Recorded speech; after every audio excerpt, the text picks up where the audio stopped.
पंढरपुर का रहस्यमयी बांध भगवान विट्ठल के दर्शन के लिए लाखों भक्त हर साल उमड़ते हैं।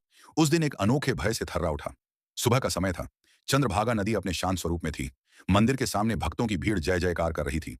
तभी अचानक आसमान घने काले बादलों से ढक गया। बिना किसी चेतावनी के नदी का पानी उफनने लगा।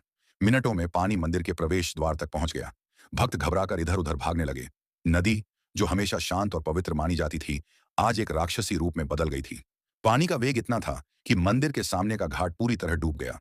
लोग चीख रहे थे, यह क्या हो रहा है? क्या विट्ठल रुष्ट हो गए?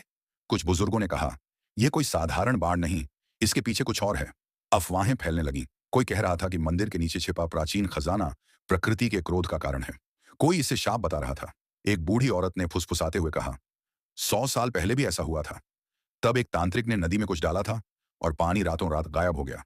पुलिस और स्थानीय प्रशासन ने लोगों को शांत करने की कोशिश की, लेकिन भय का माहौल था। तभी एक युवा पुरातत्वविद अर्जुन, जो पंढरपुर के इतिहास पर शोध कर रहा था, मंदिर के पुजारी से मिला। पुजारी ने उसे एक पुरानी किताब दिखाई, जिसमें लिखा था कि चंद्रभागा नदी के तल में एक प्राचीन शिवलिंग दबा है, जिसे हर 100 साल में प्रकट होने की भविष्यवाणी थी। यह उसी का संकेत हो सकता है, पुजारी ने गंभीर स्वर में कहा। अर्जुन ने नदी के किनारे जाकर देखा। पानी अब भी उफन रहा था, लेकिन उसमें एक अजीब सी चमक थी, जैसे कोई रहस्यमयी शक्ति उसमें समाई हो। उसने अपने उपकरणों से पानी का विश्लेषण शुरू किया। तभी कुछ घंटों बाद पानी अचानक कम होने लगा। भीड़ आश्चर्यचकित थी। नदी का पानी तेजी से घट रहा था, जैसे कोई उसे पी रहा हो। अर्जुन ने देखा कि नदी के बीचों बीच एक चमकदार वस्तु उभर रही थी।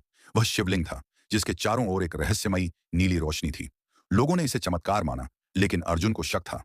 उसने स्थानीय लोगों से पूछताछ की और पता चला कि कुछ दिन पहले एक रहस्यमयी साधु नदी किनारे देखा गया था, जो कुछ मंत्र पढ़ रहा था।